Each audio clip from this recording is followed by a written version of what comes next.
I became number one. I won Grand Slams.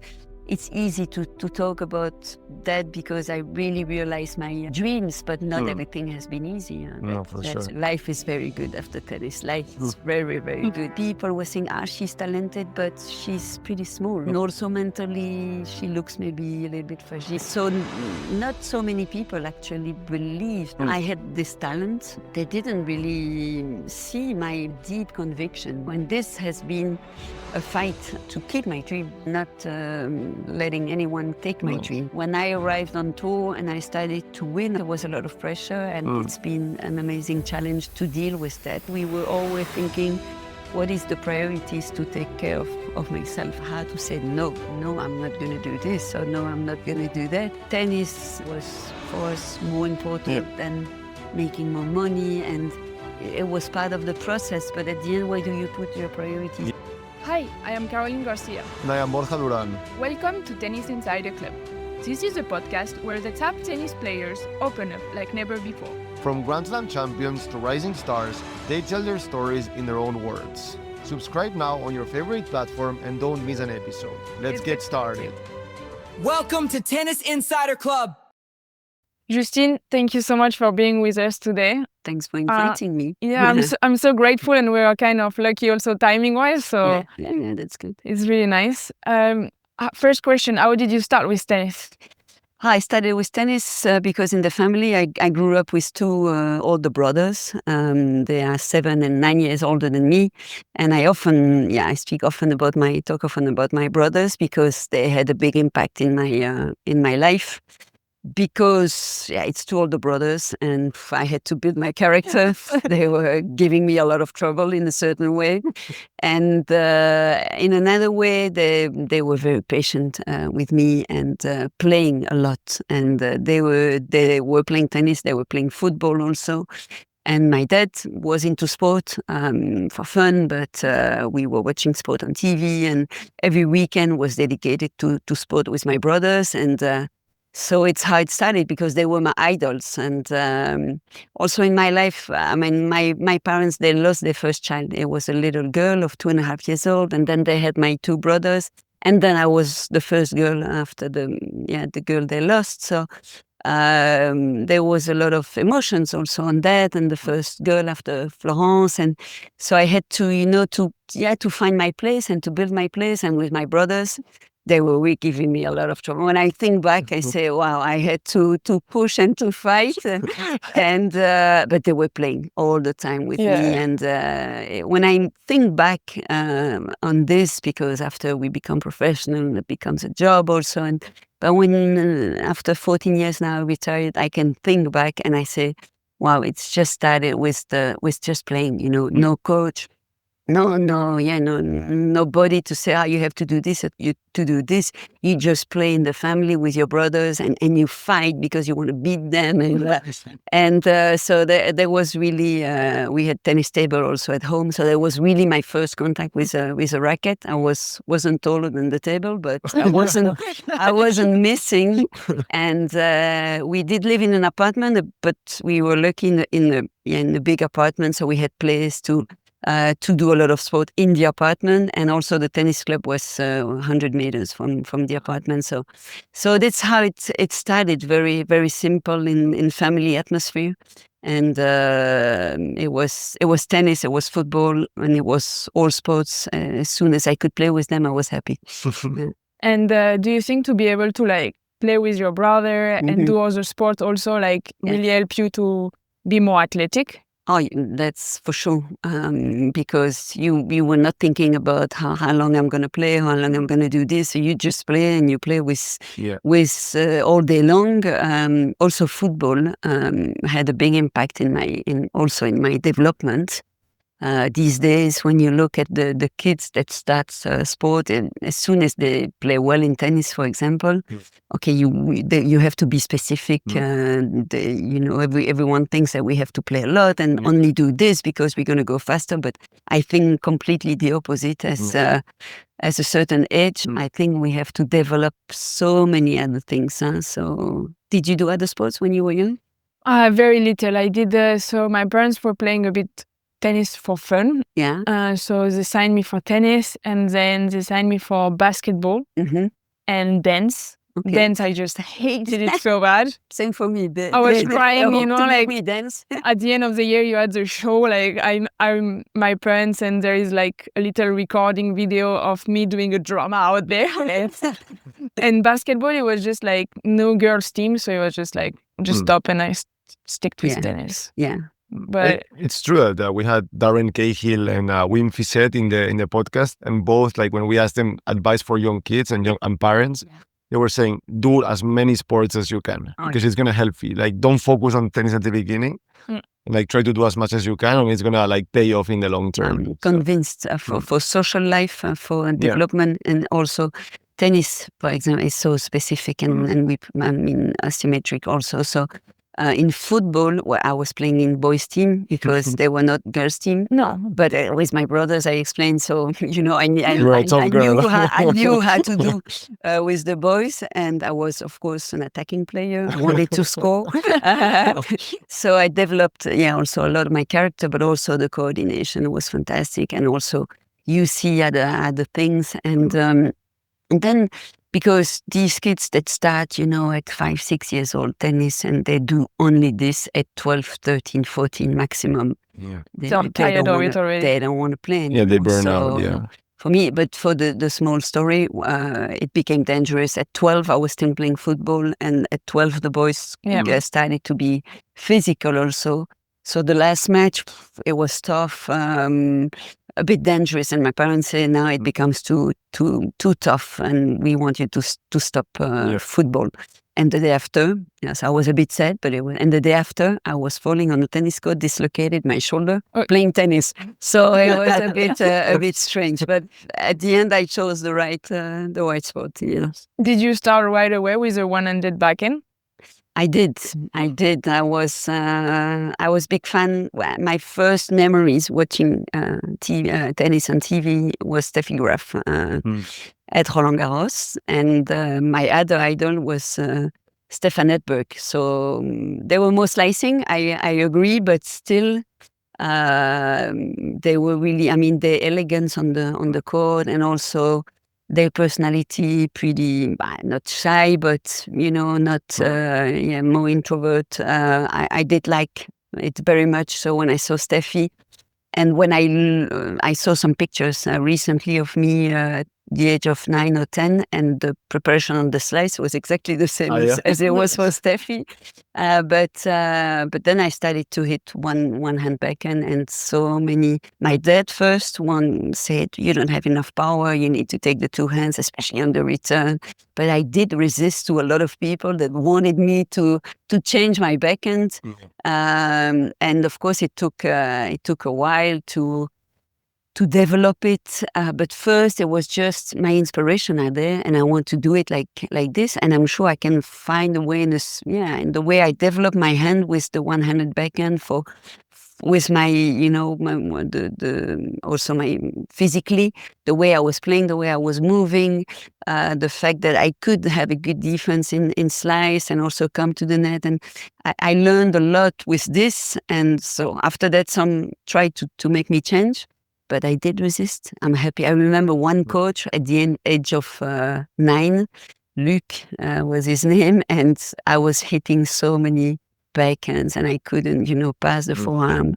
And he was just doing like this with the head. So I knew what I had to do, but I didn't have the power. I didn't, because I always thought, okay, my backhand was natural. But when I think back now, I worked a lot on this. And one day I felt that movement, and finally said, oh, okay, that's the way. Wasn't talking too much. So he had a big impact in my backhand. Nice. Well, it's good you trusted yourself. It's good. Yeah, it paid off. Yeah. It paid off. I mean, it was still a time where you could see quite a lot of one-handed backhand, especially on the men's, but on the women's also, like Amelie had one, and there was a couple of other ones. It's the generation after that kind of, especially for women, got lost a bit. Yes, and I don't think it's going to get better and better. No, it's not going to come back. Of course, you know it better because you played more recently than me, but the game is going very fast. But that makes me sad a little bit, because when we train the young kids and the girls also, but now we want to make them play and hit a lot of balls at a very young age and do the rallies and rallies and rallies. And I like, that time that with our kids at the academy, we really try to let them play also and be creative at the very big kids. Yeah, because at a very young age, I believe today we want to structure them so early. And there's no place, no room to work, the agility, to work the hand. That's something that we don't see anymore. I mean, you just know how to hit flat across or line, which can help in a certain way. And for sure, these days you need to play fast, and you need to move well, and you need to be very complete. But and we can see on the men's tour, the drop shot today takes a big place, and we can see the guys also, because they need to find also, because so many are able to play fast and to run good. So we can see again that they want to add, I believe, something to the games, coming more to the net, using still, on clay, of course, easier, but the drop shot, now we see so many of them. The girls, we can see that some try, but we can see they didn't develop that at the right time, because at a certain time it's getting late. Also, it's not as natural and it's not as clean. So maybe under stress it doesn't come as well as it should be. But because they didn't work it. Because we know if you work on something at the right age. But there's, for me, in the development of the kids and the players, that we need the results so fast that you don't take the time to develop certain things at the right time. And we need, also I try to resist to this, we need time for certain things, no? So I believe, but sometimes it looks like maybe they compromise the long term for like a short term result, no? When at the end what matters is what happens when you're like on your 20s, no, not on your 12 or 13. Interesting. And how was like that transition for you from like just playing for fun with your brothers to start to, okay, maybe I have a chance, so I need to step up, work harder? When does this begin? I think it's never been actually a question for me. When I was 6, I was saying I want to win Roland Garros and be number 1. So at the age of 6, and it's true. And I was watching Steffi on TV, and this is why Roland Garros for me, I can still really hear the sound of the ball when we were watching on TV. This is very special, and this tournament for this the clay and I still can feel this. When she was playing, after that, I was going into my bedroom and I was playing the final myself, visualizing what I wanted to. It was my dream. And I was holding the trophy. I was asking also my little sister to do the journalist, ask me questions after. It was good. That's nice. And she would say to you now, and she wasn't happy when I wasn't asking the good questions. So the dream was there, and it's like I have the feeling I never had to ask the question to myself. Do I want to do this or not? That's what maybe it's a bit weird, but this is what I want to do. And I was coming from the challenge. It has been really. I was coming from a very small town in Belgium, from a normal family. And the little girl that says, I was pretty also shy, not making a lot of noise, not talking too much. But when people were asking me what I wanted to do, I was saying, I want to be number 1 in tennis. And they were looking at me like, wow, that's a big dream, sure. And even my parents, it's been tough for them to guide me. No parents, I think, are really ready. Actually, for kids that say this kind of things. And so year after year, I was having more tennis, more lessons. And my parents did protect me quite a lot also, because soon the federation came and agents. In another way, people were saying, she's talented, but she's pretty small. And also mentally, she looks maybe a little bit fragile. And so not so many people actually believed I had this talent, at what we can call, I mean, when we talk about talent or the good hand, I had it. But they didn't really see my deep conviction, you know, and this has been a fight for me to keep my dream and not letting anyone take my dream. So my mom was a teacher, so in French and history at school. I never had her as a teacher. My brothers had her as a teacher. And school was really important. And I did love school really very much. I needed to be, I'm a perfectionist. So in tennis, I had to do a certain way. But at school, if I had to succeed really, if it was my personality. And also we had, her attention on this because she was reading the books all the time and reading so much. And I had this part also that was so interesting in our family structure, the sport more with my dad and my brothers, and another part with my mom. So school was really, really important. But for me, it was natural to combine, to be good at school and also to play tennis. So I wasn't going to the birthday of my friends, but it was your personal choice, not a sacrifice at all. But it's maybe some see it like, for me, it was, I wanted to compete in the weekend. I don't say I didn't miss anything of that, but I was into it, and that was normal for me. So actually and then I had some ups and downs in my development, that's for sure. But the fact that I would you always go to the next stage in terms of volume, in terms of, okay, maybe now I have to leave home to go to the federation and be and do the tennis and academics part at the same time. Year after year we were trying to add something, but I had the feeling my parents really helped me to do it the right way. Even not everything was easy at home. And they took care of the human part of you, not just like of you becoming an athlete, but also like growing as an staying balanced. My mom was especially taking this role. Unfortunately, she passed away when I was 12. So that's been the first big shock of my life, of course. And at that time, there for 2 years, it was a bit. I want to play tennis, but what do I give? How do I give sense to this? I was suffering a lot, and also, leaving my family at that time to go to the next step for tennis. It was really tough.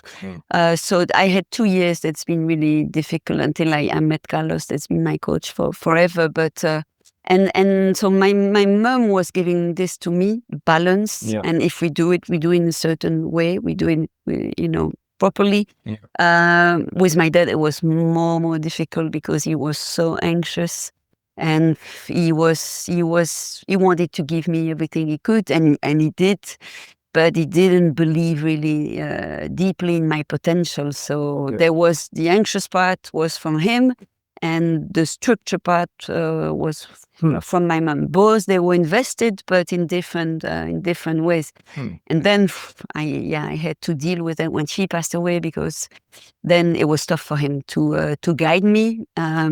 We were 4 at home also, so there was he had to give some energy to all of us. It's a shock for everyone. And your relation with your dad, you say, was getting very anxious and stressed, but in another way, didn't really believe you could do it. So there was difficulty. Because it doesn't really fit to... It doesn't, what doesn't fit is that I have my dream, as I said to you, and my daddy wants to play his role, and he wants to, he drives me everywhere. It comes to the tournaments, and he wants to be good into this. But the fact is that he has a lack of confidence also himself. We all I think move in our life also with everything that comes from our parents and our family, and so to manage that these years, he was a soul. I mean, completely. My mom was able to balance him, more like structured, it's a big shock maybe for everyone, and for him also. And then at that time, it became between my 13, 14 years old and my 17 years old, because I left home when I was 17, I felt it was really important for him and for me, for our relation, that we would take distance. Because, and also for me, it's been an instinct of,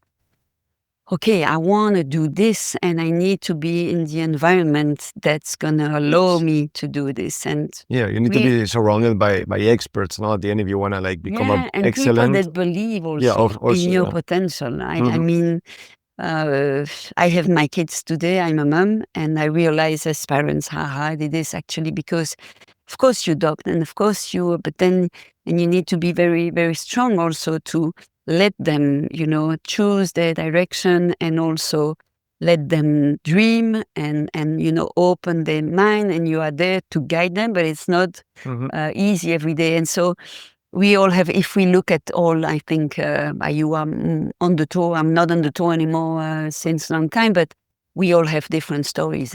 When you look, many stories. That's what is fantastic. Yours, mine, and also other environments that maybe you look at them and you say, wow, there is a lot of stability. Parents are there, and it looks like, okay, it's in balance. They're fine. They're structured. The way to work. There's not one environment that would be perfect for everyone. We have to adjust.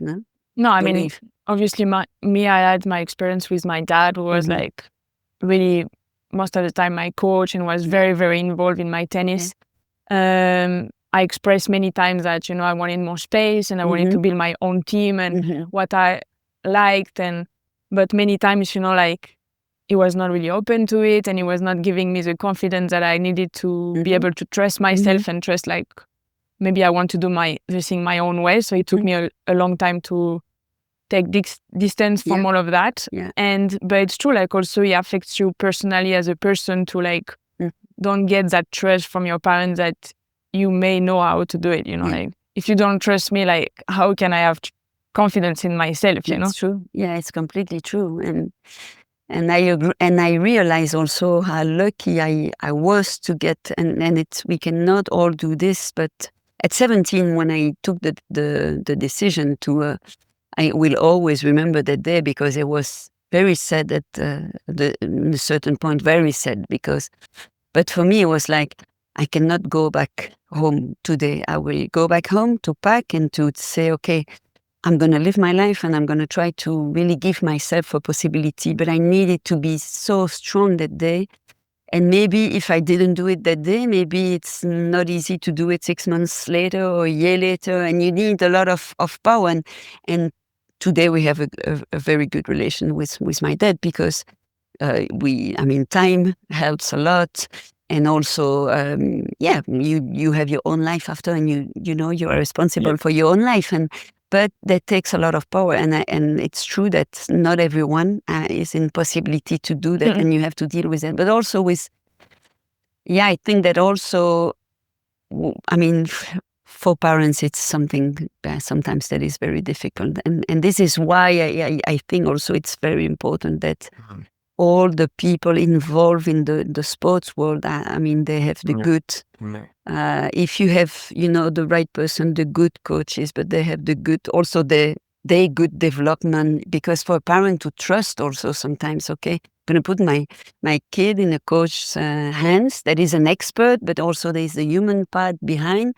You need to trust, and that's not so easy. So every story, is very different. It's a complicated business, tennis and parents also. Yes, but it's true. But I also hear a lot of coaches. I don't know if you would agree also with that or not, but I also hear, I have my academy, so I'm involved into this every day. But it's becomes also an easy way to say how parents are difficult. So parents in one way, and experts and coaches in another. And this, I believe, cannot work, because parents, it's their kid when they are young, and experts, it's experts. But you need, in a certain way, to work together. In the ideal world, the father does the job of the father, which is to raise the human, and the coach brings a tennis part, and if those two work in the same direction, no? Like one to grow the human side and the other like the technical, tactical part.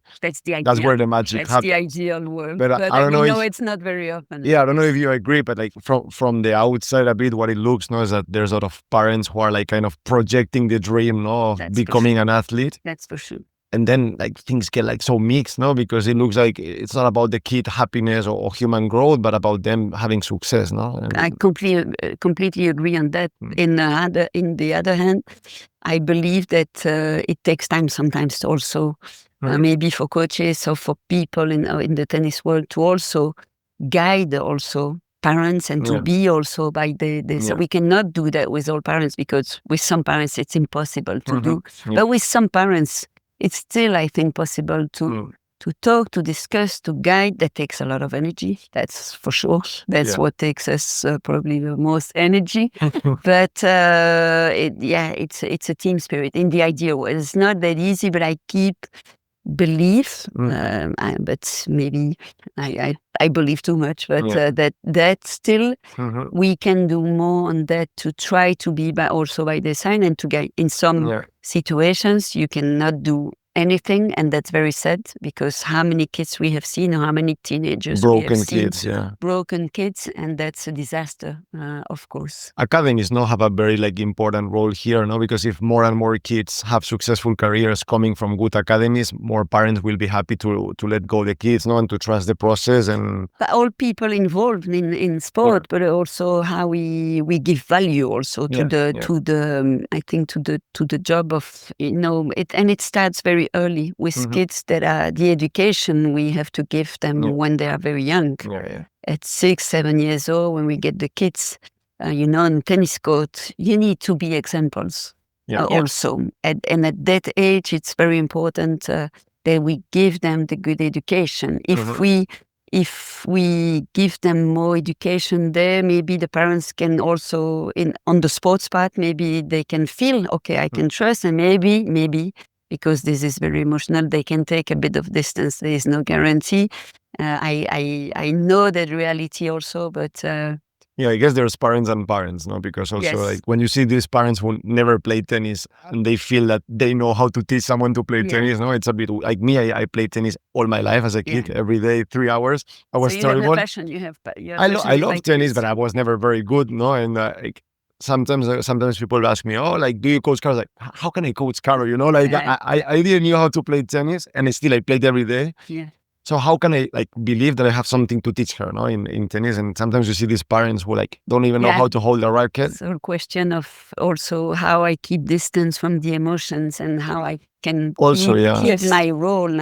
It's not easy, because when the emotions take, we discussed a lot about emotions, and emotions is a big part of what we go through, and it's not easy to deal with that. But in all these aspects on how we can be around the player, I think it's really what is, as person around the player, but the person, what is my role, and how I can keep the right distance actually, and how I'm not going to take that role or that role.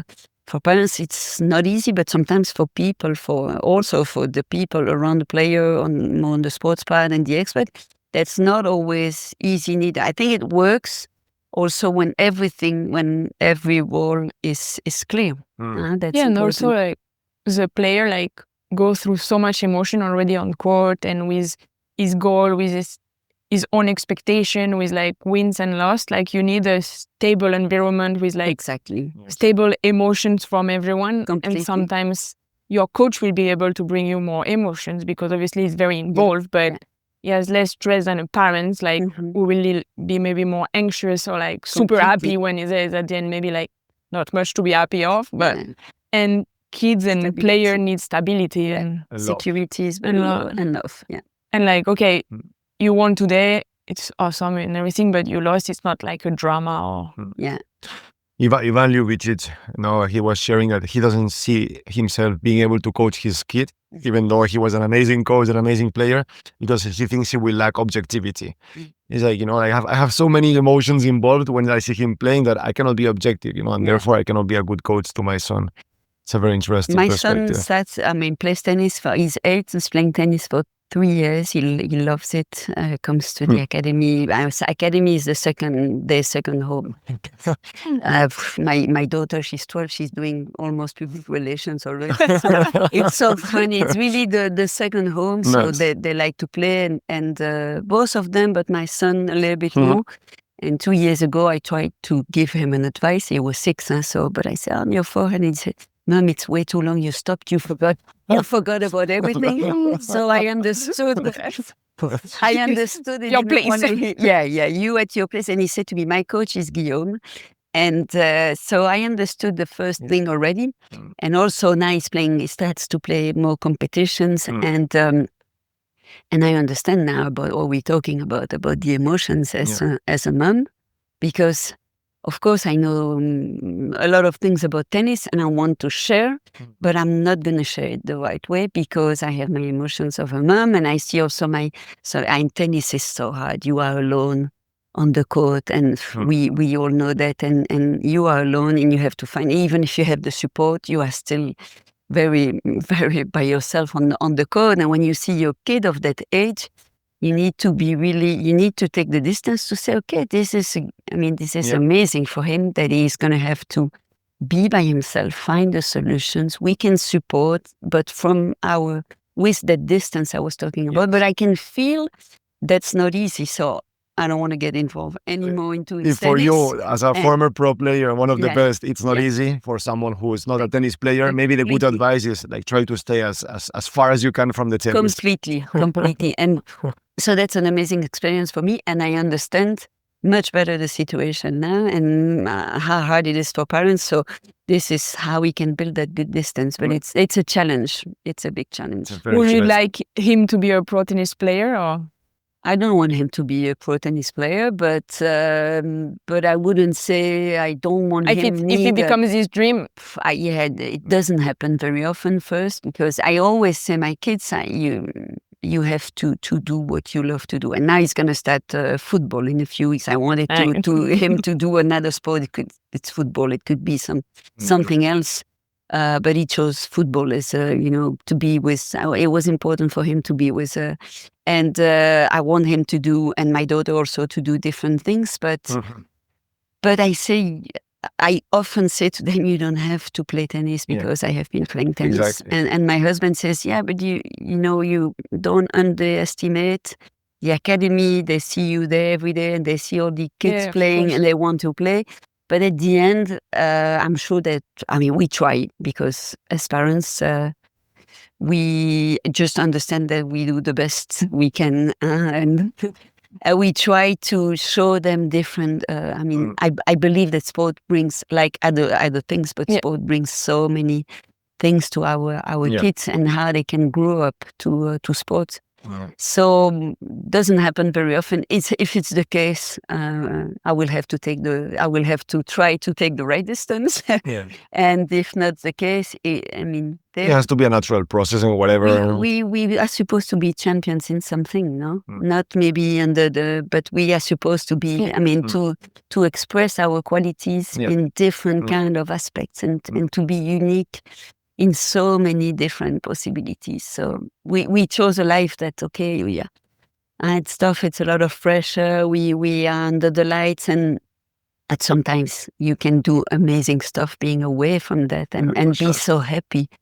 As I said to you the other day, life is very good after tennis. Life is very, very good. Even if we remain very much into it, but we can, I think, use our experience in so many different ways and not be under the lights like we have been, and be so happy like in a normal life. I really appreciate now, being at home and just live with simple things. Good family life. You don't need that much at the end to be happy and satisfied.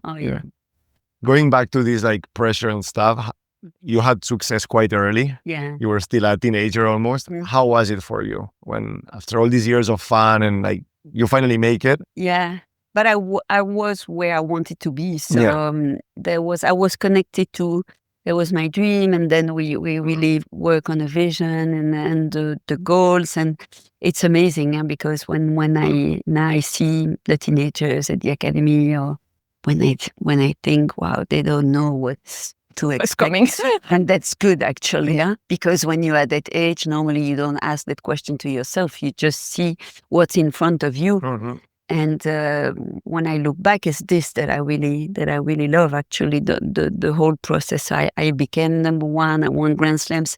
It's easy to talk about that because I really realized my dreams, but not everything has been easy. That's for sure. But when I arrived on tour and I started to win, of course, there was a lot of pressure, and it's been an amazing challenge to deal with that. And what I found, actually, I didn't have so many people around me, and that was good for me. Yeah. Not so many people to deal with.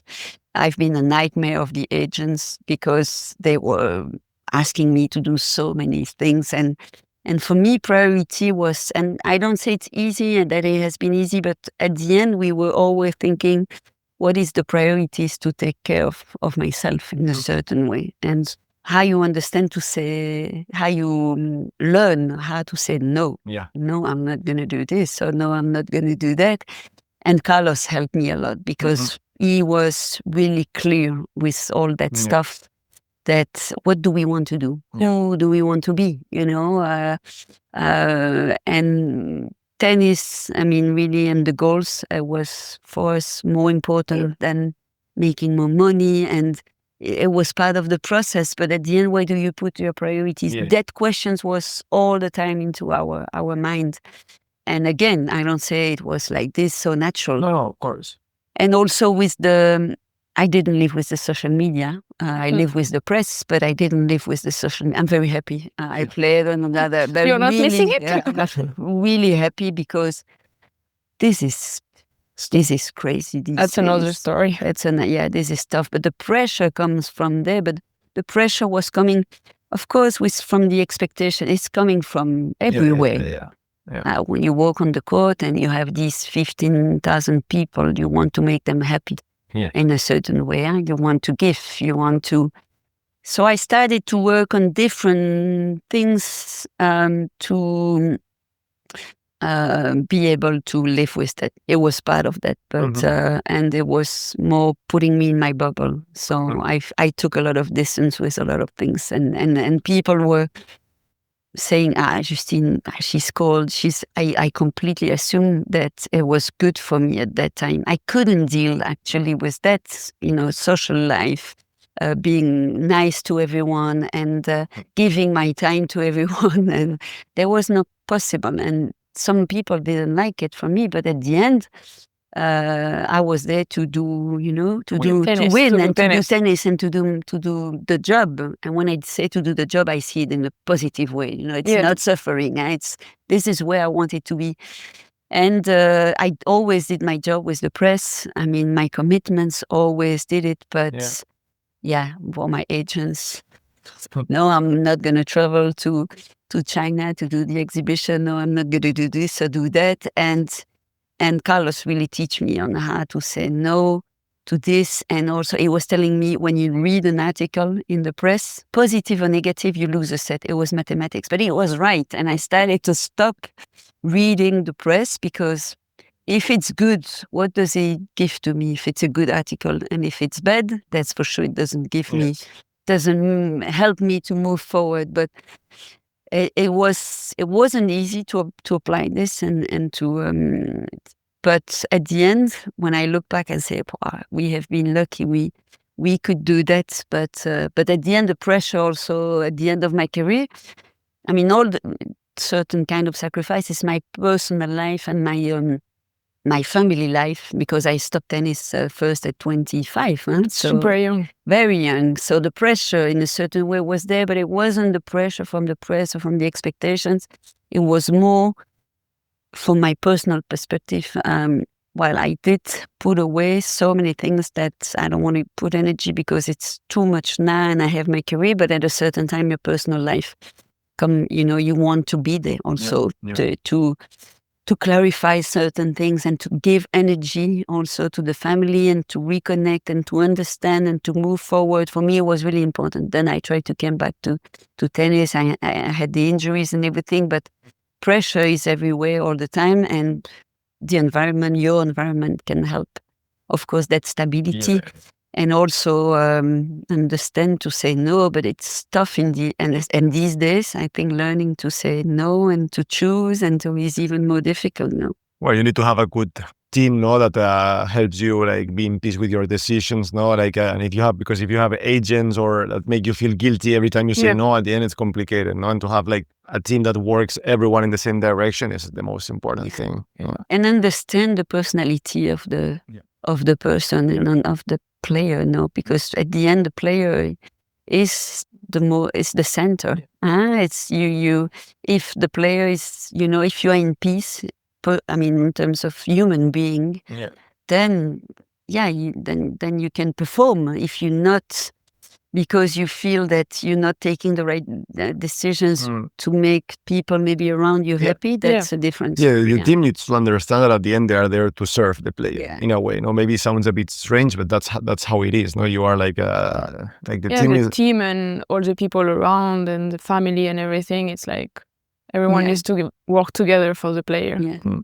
But even my part of the family that I was really close to, I'm very close to my father's sisters, my aunts, very close from them. When my mom passed away, they took care of me, and today it's amazing. We talk to each other every day. But when I was playing, I was explaining to them also, I don't have too much time actually to share with you, and they were here at Roland Garros when I won, and we could share a bit. But when I was traveling all over the world, I was trying to explain, well, I try to do my best, but I cannot do better than this in terms of my family investment today.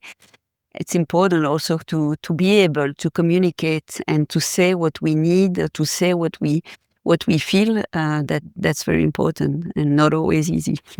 During your career, you say you were like very focused on your tennis and everything. How did you try to balance or like rest mentally? And I was really quiet when I wasn't practicing, training. But when I stopped tennis, it's a bit the same for everyone.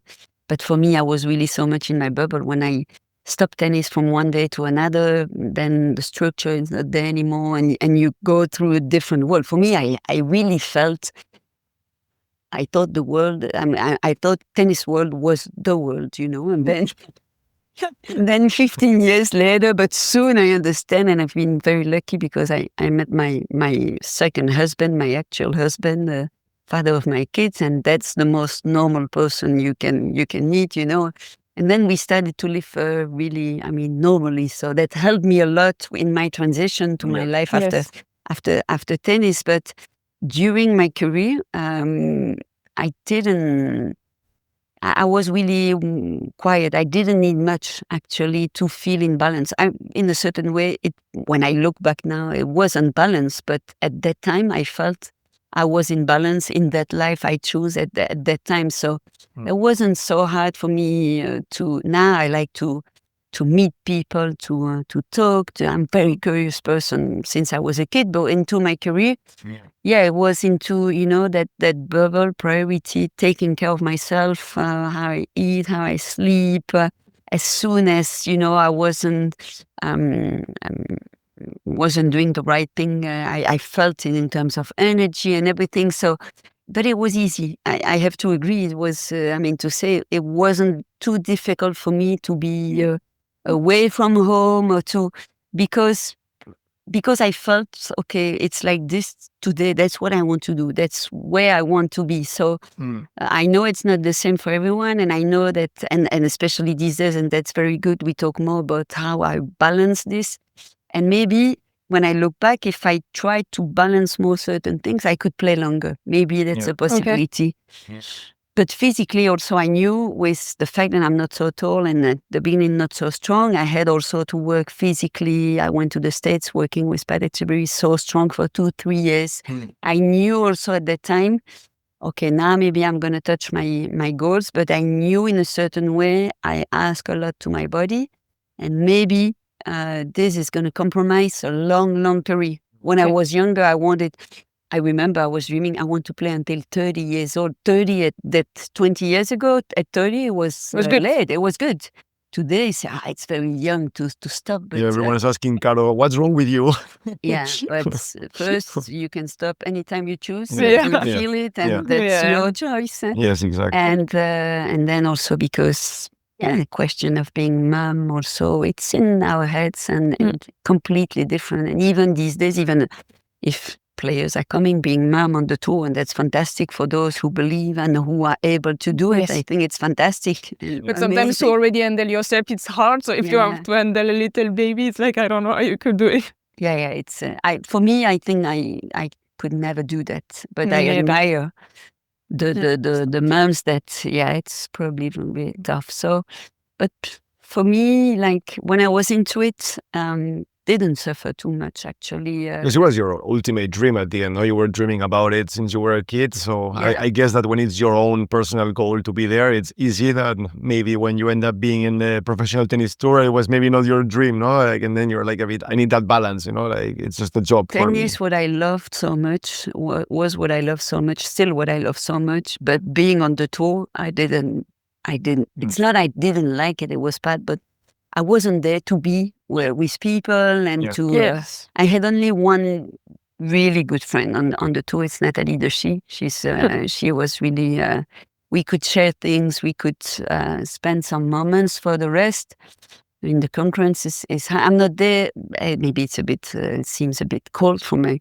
Because now these days everyone says that he's friends with everyone. I don't believe a single second on this, but it's this world also today that we need to be good with everyone. I don't think it's possible. And for me, it wasn't really what I was searching for. I was there to play tennis, so it was easy for me to come back. I was doing my job and then to come back to my small bubble. Yeah, switch on and off. And also my relation with Carlos was. We could share so many things. We did like these moments that were quiet, a good restaurant in the evening, and laughing about so other things than tennis and about the tour, and just there was enough actually for me. So different for everyone. When you came back, you were doing the things same way as your first career. Or you were change?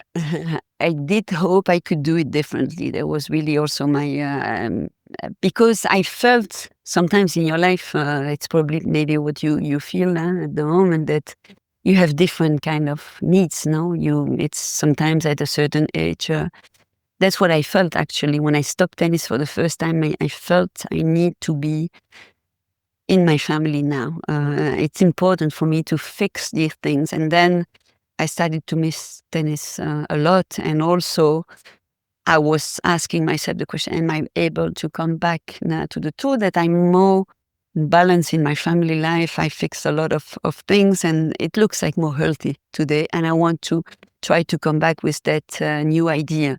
I came back with Carlos. Maybe I could do it in a different way. Maybe I needed... to have another point of view, who knows? But I'm not the kind of person who live in the past and say, I should have done this or that, because if we do it the way we do, it's because we felt it that way on the moment. And you will never know if it was a good one or a bad call. And maybe it's you do with what you have now at that time. Huh?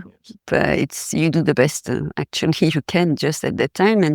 And we tried and we came back and I played the final at the Australian Open on my second tournament. So I was in not bad. It wasn't too bad, but physically I felt it wasn't the same. My body wasn't accepting also anymore the way I have been working for so long. And then I started, and then my elbow was really was suffering. So a year later, after trying to come back after 6 months of injury, the doctor says it's over. But I will never regret that I tried. Worked pretty good, but I didn't go, I wanted to go a little bit further. Physically, I haven't been able to do that, but that's life. 2 weeks later, I was meeting my husband. If I was in Australia, maybe I never meet him, and that's life. So you have to accept crazy that. sometimes. Yeah, that's good. It's good. It's good crazy, but sometimes the timings in life, it's quite something. Yeah. It's quite something. And when you were in your career, especially at the top, you were competing against other girls who were like, it was a moment where tennis was becoming better athlete, like taller, stronger and everything. How did you manage to compete against those girls?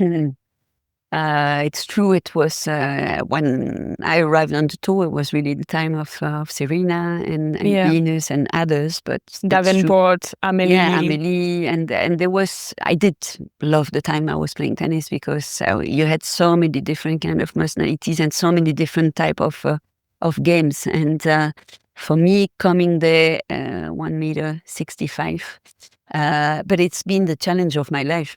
My first final tournament, I was 6 and I was playing a girl that was much taller than me, and people around the court were laughing, saying, how this little girl is going to do against. And for me, I always also took that as a game to say, I'm going to show you. Of course, I was a bit afraid and nervous, and I have been scared about my concurrents also. It wasn't that easy to... when against Serena, for example, the challenge it has been for me to really take my place on the court and use my qualities. But I started to work on that since I was a kid, and to say, okay, I'm quick, I have a good eye, technically also I can compensate a lot. So we always try to develop more and more my qualities. Of course, I couldn't be taller, so I had to play well. This you were still hoping, but it was not. And it's always a challenge to. But for me, it's what is funny into this is this. How I'm going to do with my qualities, because you can always look at what the others have and we don't have, but we really have been focused on working on my strengths. Doesn't mean that because at the end physically maybe I could hit almost as hard as Serena sometimes was doing, because could take the ball early, I had the right timing, technically I did this, but it's more mental on that part. It has been really mental also to say, okay, yes, they are taller, but I'm going to find a way. I can run good, and that's going to be my goal also, to make them move, to take the ball early, and to take the ball early. That's image of. We had a big discussion with Carlos one day. I was 10, I think, and it was just before the tournament of Dubai, and I lost against Kim for I don't know how many times, but 3-2 or 3-3. It wasn't a match that I could express myself, and I was 4 meters from my baseline. And Carlos, we had the discussion of, okay, you're a very good player now, but if you want to go, you're going to need to take your responsibilities. And what makes you, the elastic band keeping you away from the baseline. And we started to work on that. And because when you don't take the risk at the end, you know the issue. But sometimes taking the risk, maybe you're not going to be good enough, because there will be someone in front of you that's going to be still better than you. And this, in my mind, it worked pretty well to say, okay, I understood I wanted to take that risk, to see if I was able to provoke something more, and that worked pretty good. So I could finally I take my place on the court against the taller girls, more powerful than me. And for me, it was funny to be the small one, but use my qualities. I'm happy. I wouldn't say proud, but I'm happy I played a different kind of game as many of the players. That's what makes me. I like the way I was creative, and to bring something different. It was something I did like a lot. Yeah, it was nice to watch, where you were always going to the net, and obviously bringing the slice in the backhand because of the one-handed, but trying to be a lot at the net. Yeah. Especially I have some memories.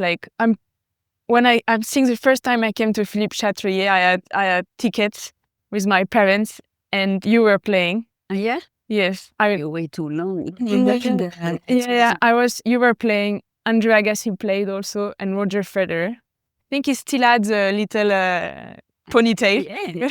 There was a time. So it was quite funny. But then on TV, I always remember you were going a lot to the net. So I really liked it. It was fun to watch. Yeah. But it took me a while to. Doesn't come like this. It's a long process. It's long. It's a lot of hard work, But it's how you want to. How you are connected to the goals. For me, it was always this. and that helped me to go to different stages. But I missed something also. From my career, there are stuff that I wanted to do and I haven't been able to do. Winning Wimbledon, for example, I've been 2 times in position, and it's amazing on how Wimbledon, I never had the deep conviction that I could win Wimbledon because I always thought, but players that are taller on grass. My first Grand Slam final, it was against Venus over there. I was 19, and it's not a very good memory. I didn't have good experience in that final. My grandfather passed away also that day, and that bad memory stayed actually. And I never been able to believe enough. This is why belief is so. This is the key also into this. And that's true when we were talking a bit earlier, to have the right people around you that believe in your potential and really guide you into these convictions, that makes the whole difference. And Wimbledon, well, I couldn't do it. Yeah, because your game was a good match with the grass. But imagine how even the things serve. you can put in the head. Yes, no, I know one thing or two. Sometimes you can be your worst enemy. It's true. It's true. Huh? Yeah. So it's crazy. It means that really what we bring and how we can change this, actually, how we can change the way we think. That's the hardest, but sometimes it makes a huge difference, I think. Yeah, that's what makes sense at the end. Going back to the roots, not to take care of the, like, as a whole, of the human being, like not only like the tennis and the athletics, but like the mind, the ability to think for yourself. No, I think that's like going to be super important, especially in a game as tennis where you have to take so many decisions. Yeah. So to like, and it goes quick. Yeah. But at the end, for tennis or for life, how we take care of ourselves. Yeah.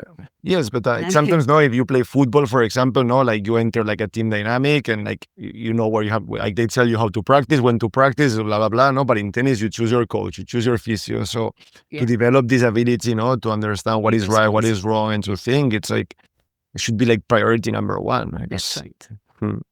You never really wanted to coach top level? You did a bit with Elena as consultant, but... As consultant, but for consultants, I still, I don't believe that you can in a few weeks really bring or add something. I think that you need to know the person. We have been talking a lot about the human being, and you need to spend time. I believe, because you were also talking about knowing the person, about love also. You need to, it's also the time that you invest to understand, to respect, respect is the base, but I think that you need to really give a lot from yourself. That takes time to understand the person. It's not in a few weeks that you can come and say, okay, I'm going to do this. No, we need, all of us, a lot of humility for this. And I don't believe with just some advices you can make some magic potion. I'm so good that I give you 2 weeks and I will turn you into a champion. We would know it. And actually, we don't see so many stories like this that in 4 or 5 weeks, because of the surface you have experience on clay, we're going to take you on clay for 4 weeks. It's not. I believe it's not working like this. Or maybe we'll walk once in a while, but it's not like consistent. Yeah. That's right. So for this, I would have to give really a lot of my time. And when I stopped my career, I had my academy already. And the development of the young kids and the teenagers is something that I really, really love today. Right. It's where you can have the biggest impact at the end. No, that's where like everything is still to be made. I believe. I believe.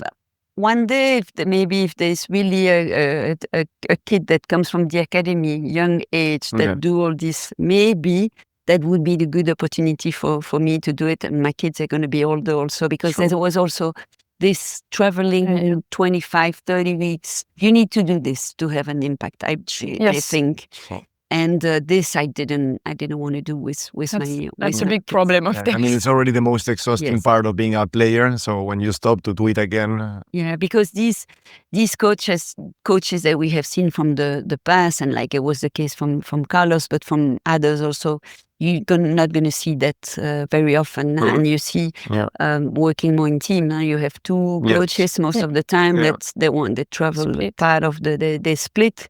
It's more connected to our world today and our way to think. And I don't judge this or say it's good or not good. It's the way it is. But I don't know. One day, but also I didn't miss the tour. Being there, but being there for being there is not. I don't want to be there to be there. I want to be there because I meet maybe it's the right person at the right moment, and then I'm going to be ready to give. I think I still have something to give because I do it in my academy. If it's to travel and to be on the tour, it has to be for me the right person at the right time. Yeah, a project that you really care about. Yeah, and that also. For me, connection is something also very, very important, and having the feeling you can really have an impact and bring something. Nice. And this you need time. So whenever we hear that she's becoming a coach, we have to really bet on that player. Because it means this was something very, I'm gonna choose something very, very special coming up. We call you as agents. That's who knows. No. We'll come and spy. Yeah. That will be fun. That will be fun. Nice. Yeah, I'm sure you have a lot to bring. We will see. I try to do we all try to do the best every day. But what's next for you? In what you want to give and to bring? We want to continue the adventure of the podcast. Yeah. Because it's really becoming to have a good success. And it's also a way because I had my experience with my dad. Yeah. And at the end of my career, I was missing to not had the chance to have hear other coaches. And I want to share what I learned also in my adventure and about entourage, about choosing your own people and your own confidence. And for me, be able to listen to other player, ex-player or coaches is very important. So we want to share that there is not only one way to do it, that balance is very important and you have to do it for yourself, which sometimes also I have been struggling with. And to learn about coaches like Darren, Ivan, Lubicic to hey, you should do all the sports. Maybe you can stick a bit longer to school, It's stuff you're oh, okay, why not? So we want to keep sharing because that. You don't hear this kind of stuff very often on the tour anymore? No. This vision. I mean, me, I definitely didn't hear it. No, because but if you... Sometimes it's no, oh, you're good at tennis, you have to stick to tennis and do only tennis. Social life, especially when you're a kid or whatever, it's maybe you should start doing the under 12 tournament, under 14, under 16. So it becomes a job at 13 years old. Yeah, that's dramatic. I mean, you left school at 11, no? Yeah, I left school at 11. I did homeschooling and everything, but I'm on top of it, I was only child, so I didn't have a lot of contact with other kids. So we want to tough at that age, huh? Yeah. I mean, it should not be legal if you ask me. I stopped at 16. You went to an academy, no? No, I was at the tennis federation between 14 and 16. So before that, I was going to school normally. But even because in Belgium, it's not the country also where sport is. When we put it, the sport is really something that you need to add to your life to develop yourself. So even with the statue and at the federation, I was going to school completely normally, and I was practicing after 4 o'clock. So after 4, from 4 to 6, we were playing tennis. I mean, but it's we could do it. Actually. Yeah, I mean, it's good enough. Iga went to normal school until the very end. Yeah, with the help of sometimes you're traveling and stuff. But I think this is very nice for parents and also kids to understand, that of course you have to work very hard, but it doesn't have to be absolutely everything. You still have time to spend with your family, especially as a young kid. I always remember when I came back, I won the juniors here when I was 15. And 2 days after I was at school, I had to have my exam, but I was at school. And it was fantastic. Actually, that's the way it should be, to live this, but also, and to see my friends at school, even if I didn't have so many close friends, but still, but you have you are into it. Maybe you don't do it that way and you burn out. And at 17, you hate the sport. So at the end, we are humans. And even if you're shy and introvert, you still need to have that little circle, to share your life and to spend some time. And also I think it's interesting because you make me now think, and now the thing is that from the past, but also differently. Yeah. So And like the thing is that yes, you have your story that you leave school at 11 and like life becomes only about tennis and you succeeded, but probably there's also a lot of kids that have the same thing but they never succeeded, so probably they're like broken toys around the world. Most of them will but like the thing is nobody hears about these cases kind of, no? So like maybe it's like some parents who maybe they're not as smart or whatever, they think, oh, if I do this it works because I hear this and this story, so to try to bring some perspective, like on how to do it the right way or the right ways of becoming excellent on whatever you want to do. I think that's a good challenge. To share your experience. I really, I think it's fantastic to try to speak about this, but differently with no judgment because we are also so different into this and just to share our experience. So. Yeah, for me, it's been a very like healing journey to be able to listen, to learn, and also to be able to share my story and what I learned. The toughest moment, the great moment as well. But for me, it's been like really healing to be like open about it, but also feeling like in a safe place, not being judged about it, because sometimes it's not always easy. And I've been struggling a bit with the judgment of others. It was not something I was dealing very well with. But for me, it's really being like opening and healing and also like helping me building my identity outside of tennis player. Good. Yeah. So we would like to continue that. Yeah. But you have to. Yeah. That's really great. It's a fun project also. It's a fun project. Yeah. And after more personal, we would like to have a little family. So, and like we say, it's like we both don't feel like we want to do it on tour. We want to have time. I mean, he's been traveling 2 years now with me, but it's very intense. I mean, it's very intense for me, but also it's very intense for both of us. So we're like, okay, like, you know what, let's settle in. You have, I mean, so many things to do. I mean, so young. Yeah. So yeah, it's been a big part of my life, but now I want to move on and do something else. Try to pass what I learned. Yes. But with less traveling, with less stress, or the good stress. Good stress of life, the normal stress of life. And then you will see in a few years. Yes, exactly. Life moves on, it's very dynamic. So we'll see. And I wish you all the best because you deserve it. Yes, really. What advice would you give to your younger self? To my to your 15 years old. To the kids at the academy. You mean? For example, yes. For example, what advice I would to believe in their dreams. That's for sure. But no matter what it is, actually, it's not everyone becomes a champion in tennis. We can use tennis as a. It's not. Of course, you have goals and you have, but not everyone can. But you have something to learn into this, and that's fantastic. I mean, we all can take with us all our experiences, different experiences, and but still, at the end, you need to, I mean, I believe that dreams can, help you to move forward and also just to be themselves, actually. I think authenticity is something very important. And it's not always easy because the influence is, and influence also, build us as a human being, and it has an impact. But I think it's important to remain ourselves. In my experience, from what I live is, and what I can really say today is that I stayed myself all the time. When I was in press conference, a bit not happy about the match I played, okay, I could show I wasn't really happy. And when I was really happy, I could show it, even if it was my way to show, because I was pretty shy also at that time. But I was myself. And today with you, I am myself, actually. And this is something at 15 that's not always easy. Yeah, sometimes you're told you have to be like this or like that, no? And you get a bit lost on the way.